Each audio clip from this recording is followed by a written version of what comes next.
kita lihat terdapat banyak kursi-kursi yang dipertandingkan berlaku 3 penjuru kerana PAS dan PKR berlawan sama sendiri. Dan ini bukti bahawa kalau belum berkuasa pun mereka tidak dapat menyelesaikan perkara seremeh ini, sekecil ini. Bayangkan kalau kuasa diberikan pada mereka. Mereka akan berebut jawatan Perdana Menteri. Sampai sekarang tak jelas siapa jadi Perdana Menteri. Mereka akan berebut jawatan Timbalan Perdana Menteri.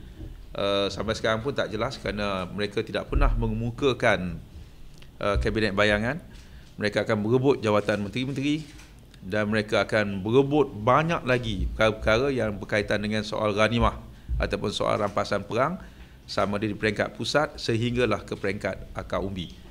Jadi sebab itu kita katakan kalau ini berlaku, ia akan menimbulkan kebencanaan yang besar kepada negara, kehancuran kepada negara kerana isu yang akan menjadi isu besar selepas ini bukan lagi soal pembangunan, bukan soal lagi kemajuan, tetapi soal siapa yang dapat itu dan siapa yang dapat ini. Dan ini sudah dibuktikan pada hari yang pertama pun mereka tidak boleh. Antara pemimpin yang dikatakan pemimpin besar boleh menyelesaikan masalah besar, tapi masalah yang sekecil ini tak dapat diselesaikan.